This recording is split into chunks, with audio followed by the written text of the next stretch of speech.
Now, let's talk about the warmongering that the U.S. is doing against China. So we're seeing a lot of this amped up rhetoric, right? We're seeing the rhetoric of China, and now the Biden administration and Tony Blinken, our Secretary of State, is very, pointing the finger at China, wanting to know, we want access to your lab. Donald Trump said it was bad. China says we want access to that lab. We want to know what you were doing in there. We want to investigate. We're also seeing ramped up rhetoric coming from Tony Blinken about boycotting Beijing. He wants to boycott the Beijing Olympics. He is wanting to get other countries to boycott Beijing. The reason why they're wanting to do that, they're saying that it's because of the human rights abuses happening in the Xinjiang region against the Uyghurs in China. So we're seeing this leveling up. When it was Trump talking, actually, it was mostly about trade. Trump went after them about trade, and then, of course, the virus, and then he went after them about the lab and the virus itself and the pandemic. But the Biden administration is actually anteing up, and they're saying, okay, yeah, we care about the virus and the lab, but we also have these human rights abuses that are going on in the Xinjiang region. Now, mind you, a lot of people are buying into this one. We're getting a lot of liberals on board this one. This is why the Biden administration is using this. This is just warmongering tactics, plain and simple, warmongering tactics. Now, I'm not absolving China of everything that they do. Prison is not good for anybody. There are people in prison here in the United States. Human rights abuses are being committed. There are prisoners being held all around the world, and a lot of human rights abuses are being committed inside of those prisons. There's no doubt about that. What is happening in China is that they are imprisoning anybody that they believe is breaking the law in China. One of the laws that they have is that you are not allowed to affiliate with any sort of extremist organization that they consider to be terrorism. They had a lot of fighters from the Uyghur region in Xinjiang go and fight in Syria and Afghanistan and Iraq alongside ISIS and Al-Qaeda and other extreme organizations as such. Those fighters came home. Home is China. These are Chinese citizens. China didn't know what to do with these now fighters who are fighting alongside these extremist organizations who've now come home. Here in the United States, and really much in the West, we don't really have this problem. We don't have an influx of fighters that have gone off to fight alongside ISIS in Syria. And if they did, and I'm sure some have, once they got home to American soil, we immediately imprisoned them.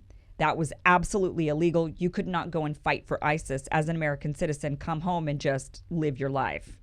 So China's got this problem. The issue for them is a lot more people than just a handful went and fought in Syria and Afghanistan and Iraq alongside these extremist organizations.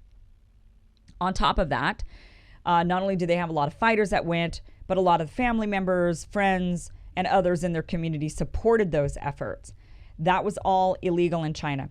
So they created these prisons. They call them re-education camps. That's pretty normal in Asia to call a prison a re-education camp. My grandfather went to a re-education camp. That's actually what they called it in Vietnam back in the 70s. So this is not something that's new. My grandfather was fighting in the South against the North. Obviously, North Vietnam won. Because North Vietnam won the war, he had to be re-educated, which is just like brainwashing, right? So it's a camp you go to, and they want to make sure you're not going to be let out and still be an enemy of the state. So China's got this issue. That is what they've been doing. Now, like I said, I'm sure there are human rights abuses being committed because it's prison, and there always are in prison. And so that is something, of course, to be concerned about. But is it something to wage war over? Is it something that we should be looking at China and saying, because of this, we are essentially going to march ourselves into another Cold War, potentially, you never know, an armed military conflict? I don't think it would get there. I don't think we'd ever really wage war with China. But I do think that this would be just another Cold War similar to the USSR. And it would be very similar in that we would build up a bunch of weapons. We would point nukes at each other. And it would be, we're trying to build up bases all around. And it would just be another that, by the way, leads to nothing. Except a lot of money for the war machine, a lot of money for the military-industrial complex. And you've got guys like Anthony Blinken, who was essentially a lobbyist. He wasn't technically a lobbyist, but he was an advisor for the military-industrial complex and for, I would say, the big tech military-industrial complex, helping them gain extremely lucrative contracts inside of the Obama, Trump, and now Biden administration. So we're looking at people who have a lot of money involved in this. They want to see aggression. They want to see war. They're seeing that the American sentiment is shifting when it comes to war. The U.S. is fed up with the Middle East. We don't want to be there anymore. We've done this for 20 years, longer than 20 years. We've been in the Gulf, since the 90s, maybe, 70s. You can go back to Afghanistan when we were arming the Mujahideen and training the Mujahideen. We didn't have military there at the time, but that was in Afghanistan. But in the Gulf, we've been there 90s for sure, the first Gulf War. So, we've been trying to overthrow. We helped overthrow the Iranian, the Mossadegh in Iran in order to insert the Shah. So we've been there for a long time. Point of my ramble there. We've been there for a really long time. And because we've been there for a long time, it has been extremely lucrative to the military-industrial complex, and it's been very good for politics. So you have not only money making at stake, but you also have political campaigns at stake. Everybody loves a strong man. So when the strong man comes out and says, we've got to be strong against Iran, right? We've got to fight ISIS. We've got to fight Al-Qaeda. We've got Osama bin Laden. We have Saddam Hussein, Gaddafi, you name it. Everybody loves the strong man, unfortunately, in America. But I think a lot of these people in power, the military-industrial complex, also these politicians, are realizing that Americans are wearing out on war. We're not really so into it. So what do they got to do? Well, they realize we are demanding we withdraw from the Middle East. People are just not going to tolerate it for very long, so their time is limited. So they're now aiming their sights in other directions. We've continued this weird Cold War with Russia as if Russia's an actual threat. Russia's not. Russia is not an actual military threat to the United States. Russia has no desire to mess with our infrastructure. We continue to point the finger at Russia for the hacking situation, saying, oh, it's Russians. Russia doesn't want anything to do with the United States. Russia is minding their own business. The issue with Russia in particular, and I'll do this another day, is that Russia is making friends all throughout the Middle East and Asia and in Europe because, they share all of that landmass. So for them, it makes a lot of sense to be friends, and it's easier for them to get resources, share resources, trade. All of that is a lot easier for a country that shares the same continent as literally Europe and Asia. So all we can do is mean mug them. We're just looking at them and, you're bad. Don't do trade with them. Don't partner with them. How dare you, come all the way over here, all the way across the ocean. And, you got to cross the Atlantic or the Pacific, depending on which way you're coming from. And you got to do business with us instead because we want to remain the world power. We're doing that same thing to China. This is only about the fact that the U.S. is failing at being a really strong and really competitor to China. So the fact that we're watching the power slip through our fingers, we're watching China grow and amass incredible wealth, incredible influence around the world. We're watching China rise. Russia's just a distraction. They're not really doing anything. But China is a really big problem, right? Because China can actually dethrone us as the world power. They can dethrone us as the world currency. They can dethrone us as the country that the world looks to lead the world. And it is becoming increasingly inevitable that that day is getting closer and closer and closer. In fact, we're seeing more evidence of this every day, something that I will dive deeper into at a later time. But Russia is now dumping all U.S. currency. They're wanting out, and they are going to dump the U.S. currency for all of their trade. They no longer want to be dependent on the U.S. They're doing it because of the heavy sanctions against them. And so now they're dumping. China hasn't quite gotten to that point yet. And if they do, that's a serious problem for the United States. But guess what China is doing? They're slowly dumping. They're not picking up any more U.S. asset debts and they are slowly starting to offload them. As they offload them, we're going to see extreme inflation in the United States. And we're doing some things here in order to counter that. We're trying to control our interest rates. We're doing quantitative easing. We've got a lot of stuff going on in the U.S. that is really making our currency a bit unstable.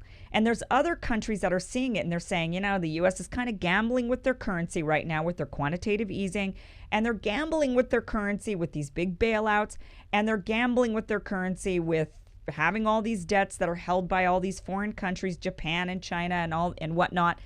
And we're not so sure how stable the U.S. currency actually is.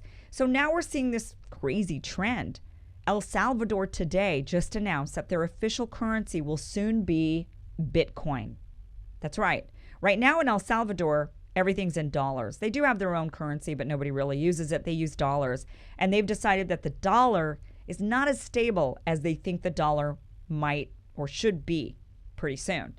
So they're wanting to make a switch. And Russia's making a switch. And if El Salvador makes that switch with their new rising and quite impressive president who intends, I believe, rumor has it, that he's going to probably take over Honduras and Guatemala while he's at it because he's rising. He's very, very popular.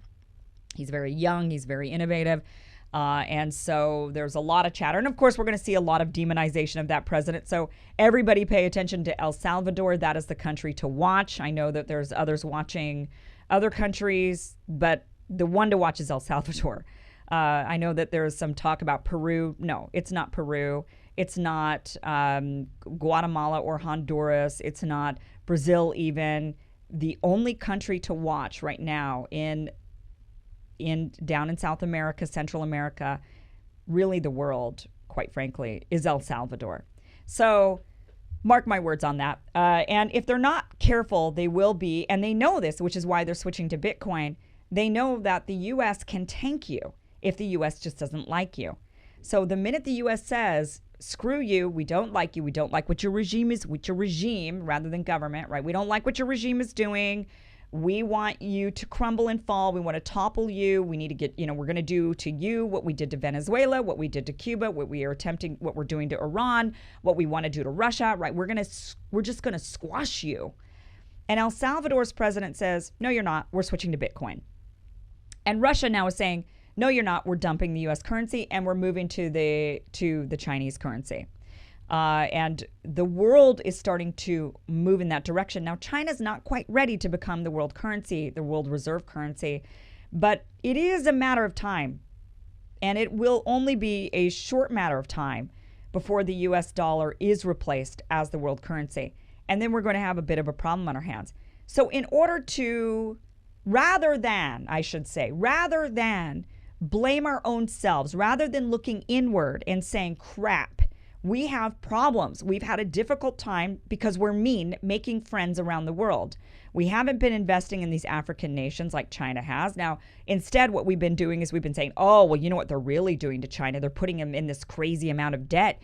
You know what China's really doing to Africa is they're putting them in all this debt, and it's really bad deals. And these Africans, they're falling for it, and it's really, really awful. So there's this narrative out there. And Africa countries, by the way, are saying, shut up.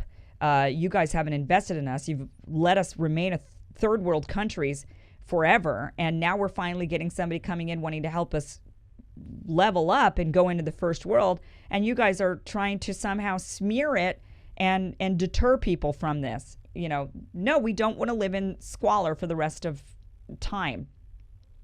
So we're not making any friends. We're not making friends, obviously, like I said, in Venezuela, in Iran, in Russia. We're not making friends. We're not doing a good job of making friends. So we have that problem. We are a bully. We set up military bases all around the world to continue our bullying. We've destroyed the Middle East. We then we have established ourselves as the world currency so that we can manipulate and strong-arm nations. We claim to have all these allies. It's really hard to have allies when we're really bullying them into our friendship. So rather than deal with all of this, rather than have an internal conversation at our own failures, rather than looking at our own political system and saying Congress is a mess and they're failures, everybody in Congress needs to lose their job. They all need to be replaced with people that are actually going to be effective. The only effective branches of government we have right now are still the Supreme Court that makes rulings that give us all of the things that we have, essentially, because Congress is inept, and the executive branch through executive order. If it weren't for executive order and the Supreme Court rulings, we wouldn't have any progress at all because Congress doesn't do anything. So rather than Congress having an internal look inside and saying, maybe we should actually start to govern the country, maybe we should instead start to care more about the country rather than party. Right now, all you see is that they care about left, right, Republican, Democrat. They don't care about America. The Democrats will do everything they need to do in order to ensure Democrats remain in power. They don't care about the country. Republicans, they also only care about Republicans. They only do what's best for the Republican Party. Look at Mitch McConnell. He swears he's going to do everything he can to block the Biden administration, just like he did blocking the Obama administration, just like he did anybody else. He's going to block Democrat legislation. It has nothing to do with America. It has everything to do with party. They put party and politics over country. And it's disgusting and it's harmful. And we're all reeling into the grips of China because of it. China will become the world power and we will be subject to them. And the only recourse we have right now is to warmonger. That's our solution. Rather than looking inward, we warmonger. And it's all a distraction. Because rather than blame ourselves, what we do and what we've always done best is point the finger at someone else.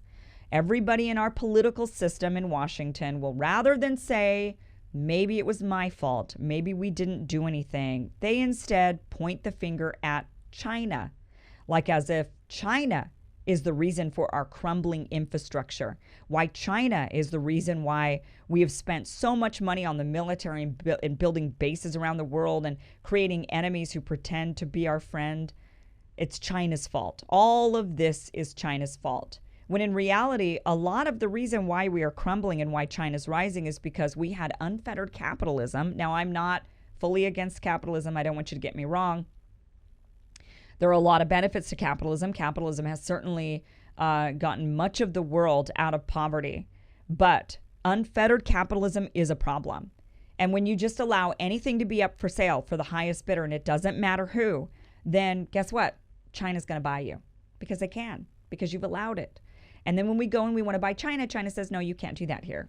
We have different rules. You can't just come and buy our country. But since you're for sale, I'm going to buy you. And that has been how other countries have been able to slowly but surely gain an upper hand over the U.S. without us even realizing it. While we were sitting there reveling in our power, loving the fact that the world was bending to the U.S. and the U.S. military warmongering, other countries were outsmarting us at our own game. They were playing chess, we were playing checkers. And that chess game is now starting to look pretty dire. We're starting to lose all of our pieces and we're realizing, oh God, I don't know if we're going to get out of this.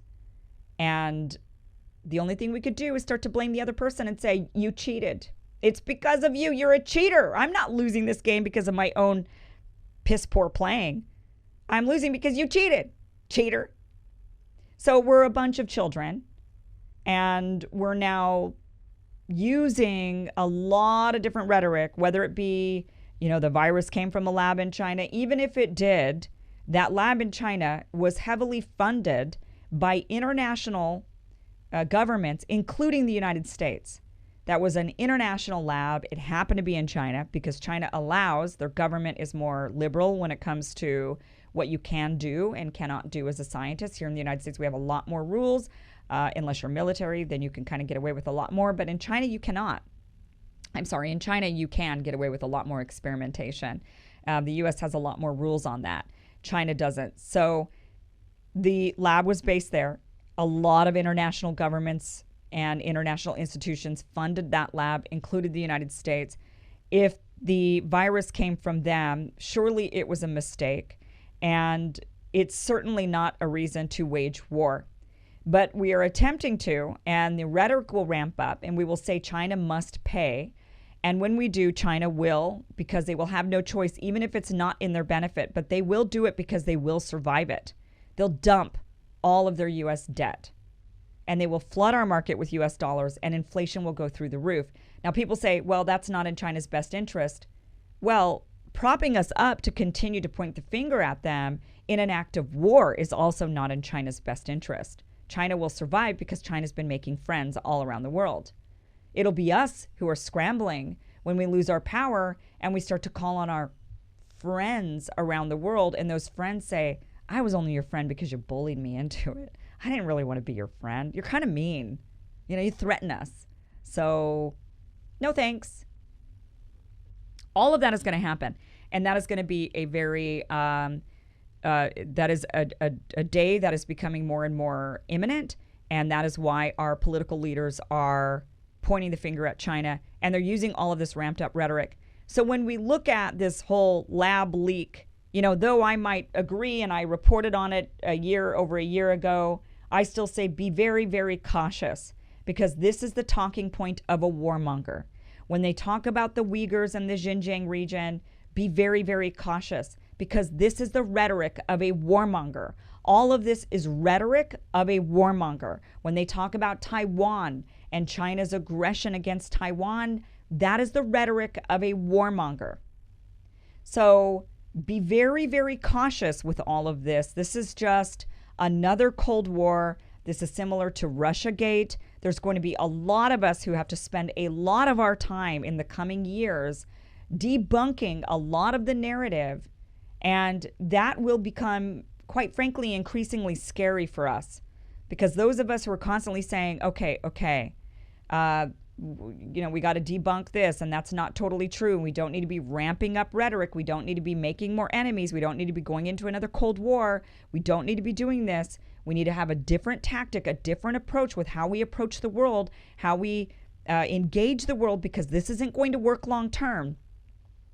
Those of us who want to counter, I fear, are going to be called treasonous, traitors to the country, deplatformed, silenced, potentially even charged. Half of the people who've been charged with espionage and treason in this country were journalists, people who spoke out, newscasters, writers, radio hosts. And we're marching in that direction, and it's very, very scary. So just be wary of the warmonger rhetoric. Don't fall into it. Don't, you know, it's coming from both the right and the left. We're seeing it. Lindsey Graham and Tony Blinken, at this point, those two men might as well be one and the same. Anthony Blinken just has maybe a nicer demeanor with how he says things, but our Secretary of State is a warmonger, and so is Lindsey Graham. So you've got Democrats and Republicans in on this. They're both paid by the same people. They both want to make a lot of money. They both want to keep their special interest groups lucrative. You know, Tony Blinken came from West Exec Advisors and other places, and same with our Lloyd Austin, our defense Secretary of Defense, also came from a group where he was sitting on the board, and they're making a bunch of money off of this warmongering. So be very, very wary of the warmongery rhetoric. That is my message to you. And I will continue to report on this as time goes on. I'm sure of it. And hopefully I'll be free to without being silenced and censored, as I was over a year ago, when I reported on the warmongering and the rhetoric coming from the U.S. and coming from China, Russia, and Iran. All right, guys, thank you so much for watching the show. Be sure to check out my video that I posted on locals and Rockfin. Be sure to check that out. That video is exclusively there. It's not on YouTube, so you'll definitely want to look at it. And please think about becoming a supporter of my locals channel, of my locals community. There you get a lot of that's kind of my social media mixed with content. You know, I post about my personal life. I show you guys pictures behind the scenes, backstage stuff of what's going on here in my studio. I also post Casual Kim sort of live streams, and also these exclusive content that I'm not allowed to post on YouTube. Or you could become a member of a premium subscriber of Rockfin for $10 a month. You get access to not only my content, but also other creators as well. So it's also a really great place to be. So support independent journalism. Guys, thank you so much for joining me. Really appreciate you. Those links to locals and Rockfin are down below.